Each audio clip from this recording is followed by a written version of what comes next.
Les amis, l'heure est grave. Voici le thème de l'éclipse qui aura lieu dans quelques jours, le 5 mai 2023. Alors, on va, au cours de cette vidéo, explorer un petit peu les différentes énergies de cette pleine lune qui donc est également une éclipse lunaire, puisque nous voyons qu'il y a le nœud nord, ici, tout proche du soleil, et le nœud sud, tout proche de la lune. Nous avons donc ici une éclipse lunaire. L'éclipse solaire a eu lieu il y a 15 jours, 14 jours, en tout cas 14 jours avant cette nouvelle lune qui était en fait une éclipse solaire. On va regarder l'ensemble des planètes, l'ensemble des configurations, et puis on jettera également un œil sur le thème de Paris. Donc on ajoutera les maisons astrologiques, c'est-à-dire que dès que nous avons un lieu, nous pouvons réellement faire de l'interprétation de l'astrologie mondiale, c'est-à-dire en réalité joindre le ciel, c'est-à-dire ce que nous avons juste ici, avec la Terre, en ajoutant donc les maisons astrologiques. Avant de continuer, sachez que vous pouvez prendre des consultations avec moi. Je vous mets les liens en description. Donc que ce soit du thème horaire, n'importe quelle question, du thème natal et même de l'astrologie indienne. N'hésitez pas, tout est en description. Également, vous pouvez rejoindre l'académie. Depuis aujourd'hui, je propose des cours en astrologie occidentale, également en astrologie indienne, mais ça fait déjà 2 ans. En astrologie occidentale, c'est désormais disponible et je commence le premier cours collectif ce soir à 18h45. Il y aura les enregistrements si vous ne pouvez pas y assister et ça durera donc tous les mercredis. Vous pouvez également venir et essayer 7 jours gratuits et puis ensuite vous décidez si vous restez ou si ce n'est pas fait pour vous, tant pis, dans ce cas-là, vous irez voir un autre astrologue. Voilà. Donc tous les liens sont en description. Je vous invite vivement à aller explorer un petit peu si vous aimez mon travail, si mon travail vous intéresse. Alors, passons donc à cette pleine lune, qui est donc évidemment une éclipse, comme on vient de le dire, et on va regarder l'ensemble des configurations. Alors, bien entendu, nous allons regarder surtout cette lune. La lune, elle est dans son lieu de chute. Ah, donc là, on a une première alerte, une première zone où on peut s'alerter. Pourquoi ? La planète en chute, nous disent les textes, notamment les traités arabes, je pense à Ibn Ezra notamment, alors Ibn Ezra est juif, mais il vit dans un monde ici arabe, et fait de l'astrologie aussi arabe, la lune en chute, comme toute planète en chute, a tendance à se sentir comme une personne humiliée. Et pour contrebalancer cette humiliation, on va essayer ici de faire barrage. Et donc généralement, on va montrer nos défauts plus que nos qualités. Alors là, avec cette lune en chute, on peut s'attendre déjà à une problématique majeure par rapport à ce que peut régir la lune. La lune va régir d'une part les émotions, donc tout ce qui va être de l'ordre de la réaction émotionnelle, tout ce qui va être de l'ordre de la perception des informations, la lune, qui va régir le mental, qui va régir comment l'être humain perçoit les informations, perçoit la chose, là, ça va être de manière susceptible. Pourquoi susceptible ? Parce que le Scorpion, c'est le domicile de Mars. Et Mars, comment est-il placé dans ce thème ? Il est également en chute. Donc là, on a un problème important. Un problème important avec cette éclipse. Alors je rappelle que l'éclipse dure donc les effets de l'éclipse durent jusqu'à la prochaine éclipse de même nature.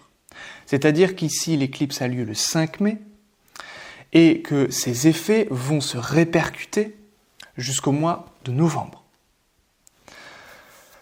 Donc là, pendant ces 6 mois, à peu près, on a quelque chose d'extrêmement instable et on va le voir particulièrement pour notre pays, pour la France. La Lune va donc dépendre de Mars, puisqu'elle occupe sa demeure, le Scorpion. Mars est en Cancer, son lieu de chute également. Alors, Mars est particulièrement en chute à 28 degrés, donc là, il va peu à peu se rapprocher de son lieu de chute. Ça veut dire quoi? Ça veut dire que les événements violents vont s'intensifier au fur et à mesure que Mars avance dans le ciel. Donc il faudrait regarder quand Mars arrive à 28 degrés, ce serait ici une date importante, une période clé. Mars va aussi dépendre de la Lune, puisque elle occupe sa demeure, ici le Cancer. Comme les deux planètes sont en chute dans la demeure de l'autre, eh bien ici ça veut dire que la Lune va recevoir particulièrement un aspect de Mars, évidemment du Soleil puisque c'est une pleine Lune, mais surtout de Mars, d'autant plus que la Lune, elle va plus vite que Mars, donc elle est à 14 degrés, Mars à 21 degrés, ça veut dire que la Lune va faire ici un aspect de trigone appliquant, ça veut dire qu'elle rattrapera Mars. Alors on peut se dire, super, le trigone c'est un super aspect. Et c'est pas faux. Le problème, c'est que le trigone est un bon aspect avec, d'une part, les bonnes planètes, et d'autre part, quand ces planètes, bonnes ou moins bonnes, bénéfiques ou maléfiques, sont bien positionnées. Là, ce n'est pas le cas. Ce qui signifie deux choses, que la Lune va appliquer à Mars, que Mars, on connaît, ça peut être de manière neutre, l'énergie, la bravoure, le courage, mais quand il est en Cancer, c'est-à-dire dans son lieu de chute, et que son dispositeur, la Lune, est également en chute, là, on a quand même beaucoup de zones d'alerte. C'est-à-dire que le trigone, ici, eh bien, va plutôt ressembler à un carré. Le carré, c'est un aspect martial. C'est-à-dire que c'est un aspect de conflit, un aspect où on doit faire énormément d'efforts. Donc là, bien entendu, le Cancer, ça va régir quoi? Le peuple. Ça va régir notre sécurité émotionnelle, affective. Le Scorpion, c'est quoi? C'est un signe de guerre. C'est un signe régi par Mars. C'est un signe de rébellion. C'est le signe où les choses doivent mourir pour que d'autres puissent exister. Si bien que nous avons la Lune qui va au trigone de Mars. Ce trigone, il n'est pas propre, d'accord? Ça veut dire qu'il va ressembler plutôt à un carré. Supposez que le trigone, ce soit un tube droit. Bon. Mais le problème, c'est que Mars, c'est pas vraiment de l'eau, c'est plutôt du feu. Donc le feu va être fluide ici. Et encore une fois, le trigone va perdre une qualité, donc va passer au carré. Pourquoi passer au carré? Parce que les deux planètes sont en chute. C'est-à-dire qu'elles ne sont pas en réception ici. C'est une fausse réception. Si les planètes n'occupaient pas leur lieu de chute ici, ce serait une réception, ce serait vraiment une qualité bien meilleure. Ce n'est pas le cas. Donc ici, c'est vraiment une qualité puissante, certes, dans les effets, mais qui vont plutôt montrer leurs effets lacunaires, leurs effets négatifs. Bon, donc ça donne déjà une teinte par rapport à cette éclipse lunaire. Bon. On voit un autre aspect, la Lune, avant de faire l'aspect à Mars, va faire un aspect à Uranus qui est à 18 degrés, c'est-à-dire avant Mars. La Lune va rejoindre Uranus, puis va rejoindre Mars. Ce qui vient donner une nouvelle teinte à l'aspect prochain de Mars. Bon, donc il faut le prendre évidemment en considération, cet aspect d'Uranus. Uranus est considéré comme une planète de feu. Bon, Uranus est combuste. Elle est proche du Soleil. Le Soleil sur Uranus, le Soleil va représenter le gouvernement, le pouvoir. Le chef d'État va pouvoir représenter toute notion de puissance. Uranus, c'est la planète des révolutions. C'est la planète des nouveautés, de la nouveauté, du progrès. Bon, ça c'est intéressant. Ça voudra déjà dire que les luminaires vont être, plus exactement, au contact d'Uranus. Donc ici, ça va signer des actions qui vont permettre aux choses de changer. Dans quel cadre, ici? Eh bien, ce peut être des actions de changement dans les domaines reliés au taureau. Le taureau, c'est quoi? C'est les finances, c'est l'économie, c'est l'agriculture. Bon. Ce peut être également l'alimentation. Comment on peut se nourrir, c'est le pouvoir d'achat, c'est l'inflation. Bon, toutes ces choses-là. Et puis également, c'est un signe fixe. Ce qui signifie que ça va prendre du temps. À noter que Pluton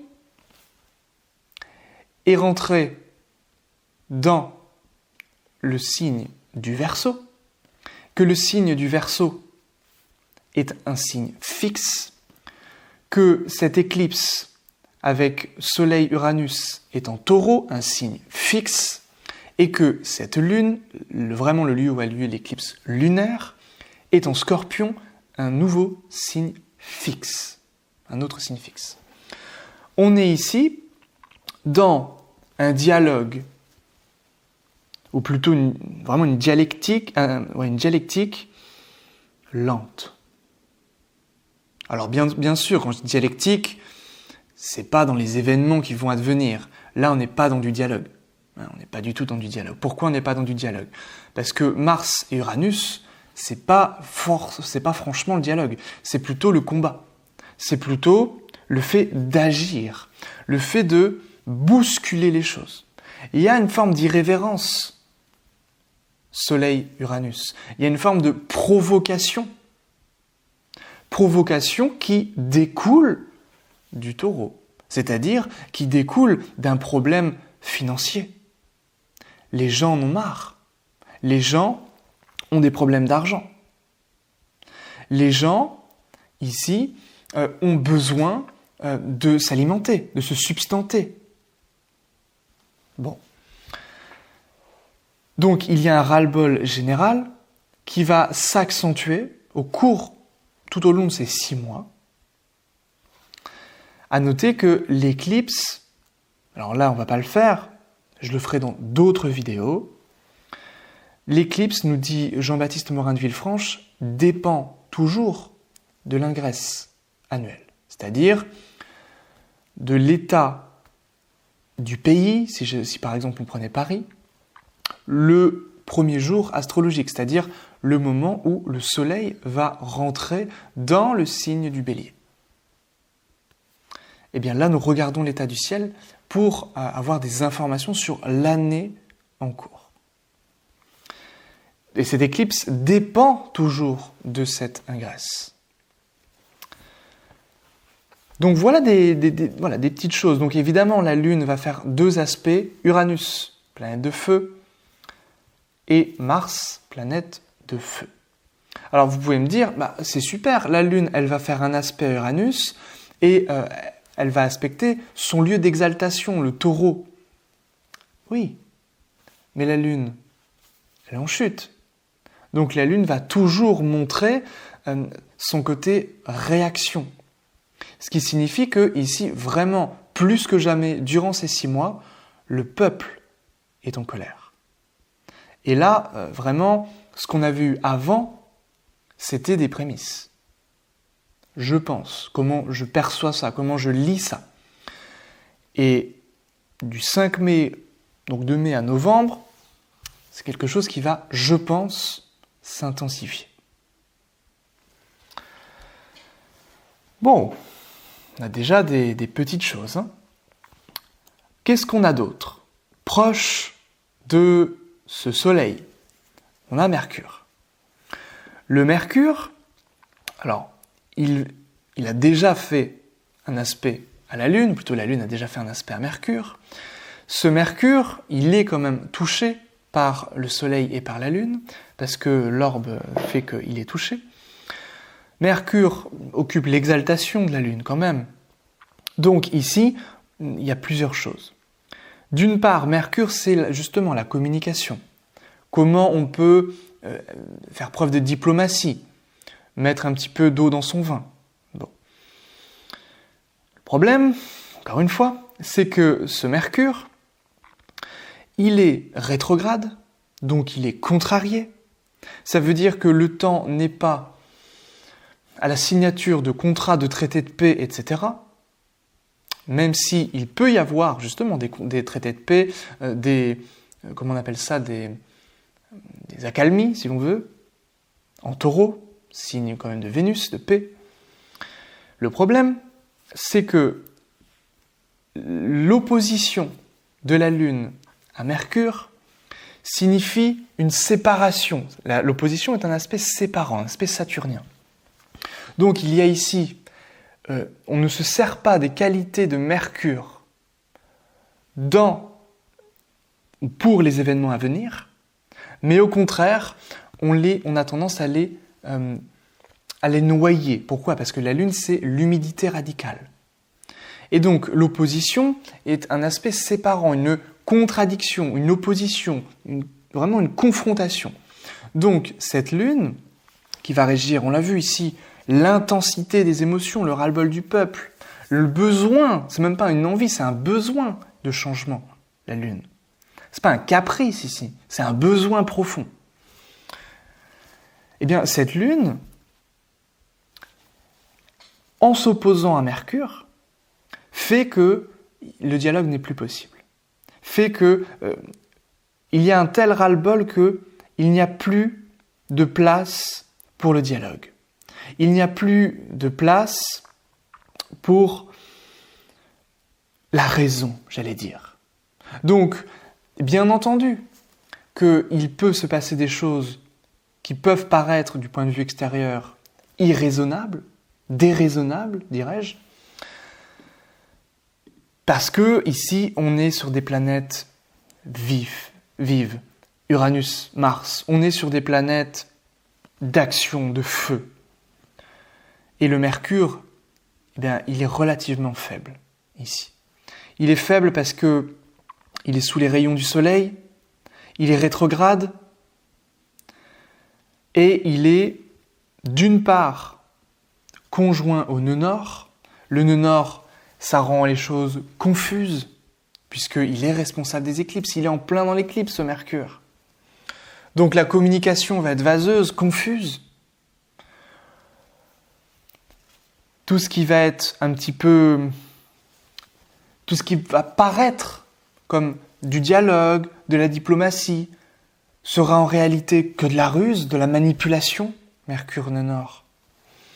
Des choses presque vraiment immorales, de la ruse, encore une fois, des coups bas, voilà, c'est le mot que je cherchais, des coups bas. Bon, qui peuvent avoir une répercussion dans le décor du taureau, encore une fois, au niveau financier, économique, au niveau des marchés. Alors quand même, ça peut être bénéfique, quand même, sur le plan, je pense, de la bourse, économique. surtout quand Mercure cessera d'être rétrograde. Il peut y avoir une contrariété. Alors je pense que comme la rétrogradation amplifie quand même la planète, parce que c'est l'instant où la planète est la plus proche de nous, il y a quand même une amplification de l'astre, parce qu'elle paraît la plus lumineuse, cette planète. Donc comme plus elle est lumineuse, plus elle est de qualité, il y a quand même une amplification de cette planète. Donc ça peut donner quand même des choses dans l'ordre, au niveau économique, au niveau du marché. Notamment avec l'étranger. Le nœud nord va régir l'étranger. Donc voilà des petites choses. Mais sur le plan quand même social, sur le plan vraiment de la communication au niveau politique, là on est vraiment sur des coups bas. Surtout avec cette opposition Lune-Mercure,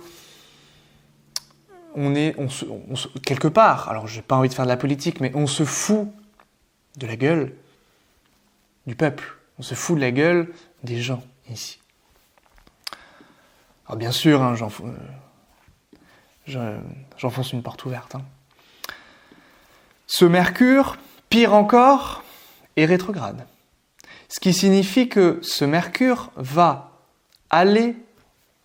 rejoindre d'une part le nœud nord, ce qui intensifiera ici la ruse, la problématique, la confusion dans le dialogue, la discussion.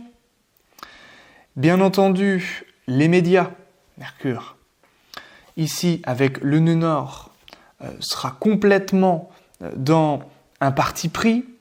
Le nœud nord, c'est en astrologie indienne, et je fais beaucoup d'astrologie indienne, donc le nœud nord, ce qu'on appelle Rahu en astrologie indienne, va énormément m'aider pour mes interprétations occidentales, alors qu'on a peu de choses de traiter sur les nœuds en Occident, en tout cas traditionnels.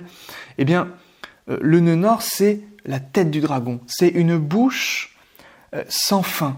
C'est-à-dire qu'on va chercher à se nourrir sans fin d'informations avec Mercure.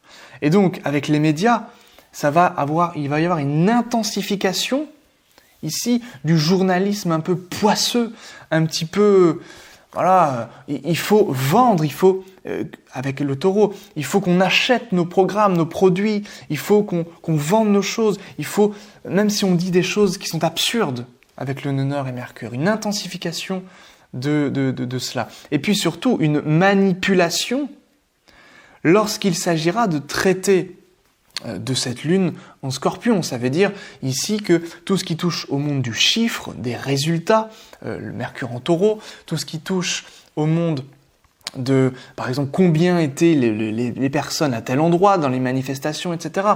Tout cela, ce sera n'importe quoi. Voilà. Et surtout, avant que Mercure ait touché le nœud nord, Mercure va rejoindre Saturne. Et Saturne, en soi, c'est une planète maléfique, bon, mais c'est encore pire ici. Pourquoi ? Parce que Saturne occupe la chute et l'exil de Mercure, les poissons. Là, c'est plus complexe, puisque Mercure va rejoindre, avant de toucher le nœud nord, Saturne, que ce Saturne, en occupant l'exil et la chute de Mercure, eh bien, ce sextile, encore une fois, va plutôt ressembler ici à un carré. Donc là, on a encore une fois un aspect pas terrible du tout. Donc on a plein de choses ici. Bien entendu, le Mercure qui paraît en signe de terre, comment je pourrais dire, raisonnable, concret, matériel, au final, par son prochain aspect à Saturne, va faire comme s'il occupait son lieu d'exil et de chute. C'est-à-dire sa plus mauvaise place pour Mercure. Donc en réalité, ce qui paraît aux yeux du monde comme étant des décisions qui peuvent venir notamment d'instances politiques, Soleil, Rahu, le pouvoir, là, par excellence, qui peuvent paraître raisonnées ou raisonnables, ou qui peuvent nous faire passer ça comme étant vraiment des choses raisonnées ou raisonnables, justement, des choses nécessaires pour l'économie du pays, pour la survie de la nation, en réalité, s'avère, avec cet aspect, quelque chose d'absolument illogique et d'absolument déraisonnable. Maintenant, sur le plan individuel, comment on peut travailler avec ces énergies? Bon. Nous avons quand même des planètes, Saturne, Mars et la Lune, dans des signes d'eau. Nous avons les deux maléfiques, Mars-Saturne, dans les signes d'eau, et une Lune en chute en signe d'eau. Bon. Ici, c'est l'idée qu'évidemment, les maléfiques vont entraîner des soucis dans les signes d'eau, entraîner des problématiques dans le domaine de l'eau. Donc, il peut y avoir des conflits par rapport à l'eau, tout simplement, des révélations sur l'eau. Donc attention à notre consommation d'eau, déjà d'une part, et puis donc vraiment l'eau concrète, ce qu'on boit. Hein. Et puis également, ça peut donner des difficultés par rapport au temps, ça veut dire des sécheresses à venir, un manque d'eau, avec Saturne en Poisson, Mars, la sécheresse en Cancer, bon. Ça, encore une fois, c'est sur les 6 mois à venir. Hein. Donc ça peut vraiment donner des choses. Là, cet été, je pense, ça va. Voilà. Encore une période de sécheresse, je pense. Également, donc l'eau, c'est évidemment les émotions.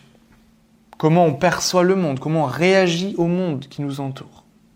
Donc il peut y avoir beaucoup plus de difficultés à recevoir l'information, à accueillir. C'est peut-être tout bêtement d'accueillir des gens chez soi. Et on a une envie de se protéger comme ça, de l'intérieur. Bon. Et donc, là, c'est vraiment un dialogue puissant entre ces signes d'eau, qui sont des signes qui s'adaptent, de manière générale, et puis ces planètes dans des signes fixes, c'est-à-dire plutôt reliés à la Terre quand même. Donc l'eau plutôt reliée au mutable, et les signes fixes plutôt à la Terre. Alors bien sûr, ensuite on précise, hein, mais ici, c'est un dialogue qui s'opère beaucoup entre la peur, ce qui est profondément enfoui dans l'émotionnel humain, et la matière. Donc là, c'est le dialogue important qui s'opère entre les deux. L'axe des nœuds est justement dans cette dynamique. Le nœud nord, c'est l'idée de s'accrocher puissamment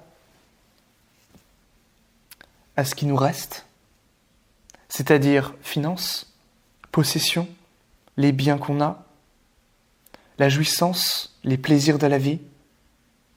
On aura tendance à s'accrocher encore davantage à ça. Là, on est au cœur de cette dialectique. Et le nœud sud va entraîner, et entraîne déjà en réalité, un inconfort, une incertitude sur le plan émotif, émotionnel, sur le plan intérieur. Comment pouvons-nous contrebalancer cette dialectique? Eh bien, en faisant parler ce dialogue des nœuds lunaires. Le nœud sud, en Scorpion, même si c'est inconfortable, va nous aider à maîtriser ces énergies. Parce que le nœud sud, ce sont nos zones, dans l'astrologie mondiale ici, où on peut travailler collectivement et avoir un talent pour que les choses évoluent et les choses bougent. Et ici, le nœud sud, je vais dire Ketu, parce que c'est comme ça qu'on l'appelle en astrologie indienne, le nœud sud en Scorpion va dégager tout le superflu. Parce que le Scorpion, c'est l'étang, c'est les marécages, c'est là où on entasse les déchets. Eh bien, va dégager, faire brûler tout cela pour laisser place à une sécurité intérieure claire. Et depuis cet espace intérieur, alors on est ici sur de la méditation, on est ici sur quelque chose de l'ordre de l'introspection. de l'ordre de l'arrêt. C'est-à-dire entre guillemets, d'arrêter, de se détacher de la possession et du toujours plus. Raoult en taureau, c'est le capitalisme ici, vraiment très fort, très net. Eh bien, de revenir à quelque chose de plus mystique, de plus intériorisé, de plus invisible, pour contrôler ces émotions, et ensuite retourner à notre rapport au monde matériel pour mieux le dompter. Alors, c'est tout un programme. Hein. Et voilà un petit peu la dialectique qui va s'opérer ici. Très très importante. Entre la matière et le besoin, ou dirais-je, on a tellement peur, on se sent tellement en insécurité émotionnelle que le peuple va vouloir se battre pour tout ce qui lui reste de plaisir de vivre, taureau ici. Eh bien, il y a du travail. Alors, comme cette vidéo est déjà assez longue, je vais vous montrer ici le ciel de Paris. Donc, on ajoute les maisons astrologiques, et puis je ferai une autre vidéo pour le plan individuel en fonction des signes de chacun. Que voyons-nous sur Paris ? On retrouve cette lune, évidemment, c'est le même ciel, mais avec les maisons maintenant. Et la maison 1, ça va résumer un petit peu l'ensemble de la situation du pays, ici de Paris, de la France, de la nation française. Donc ça va résumer ce qui va se passer en France durant ces 6 mois, pour ces 6 mois. Cette lune va se retrouver en chute, en maison 1. Ça signe une très forte instabilité. Très très forte instabilité. On retrouve les nœuds lunaires pas très très loin de l'axe, ou plutôt de l'ascendant et du descendant. Bon, ici c'est quand même signe de confusion. Alors, le nœud nord en maison 7, c'est plutôt l'international qui a tendance à prendre le dessus sur nous, sur la France ici. Et le nœud sud, eh bien, c'est la France qui se soumet aux autres pays. Bon. On a ici une conjonction très étroite de Jupiter au descendant. Jupiter, ici, qui est principalement maître de la maison 5. Bon. Alors ici, ça peut nous montrer tout ce qui touche au domaine financier, tout ce qui touche quand même quelque part à des prises de risques au niveau financier par rapport à l'international. Mais surtout, ça va nous montrer, encore une fois, et mettre l'accent sur le poids de l'international sur le pays ici, sur la France. Bon. Parce que Jupiter, c'est le pouvoir, la puissance, en réalité. Ce Jupiter est également maître de la maison 3. Ce qui peut signifier qu'il y aura, dans les 6 mois à venir, quand même de la communication, du dialogue avec l'international. Mais que ce dialogue va s'opérer de manière confuse avec le nœud nord.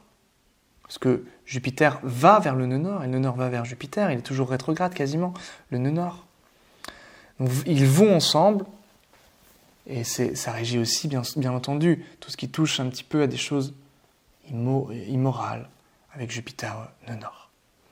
Donc on retrouve vraiment cette dynamique. Mais surtout, ce que je voulais vous montrer, c'était l'instabilité croissante, puissante de Paris et de la France principalement.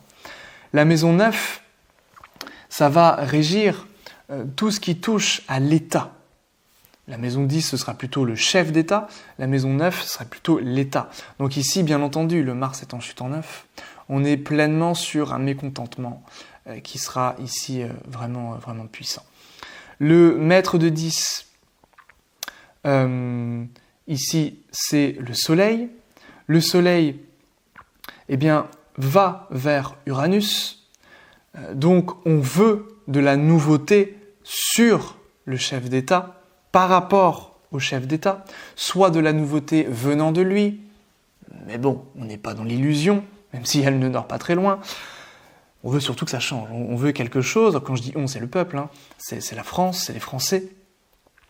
On veut ici que ça bouge, que des choses se meuvent, bougent profondément. Le peuple sera marqué par la maison 4, ici. Donc quand Pluton, alors là il est rétrograde, ça veut dire qu'il va retourner en Capricorne. Et quand Pluton va atteindre ici cette cuspide, donc à 6 degrés Verseau, là ça va commencer à péter.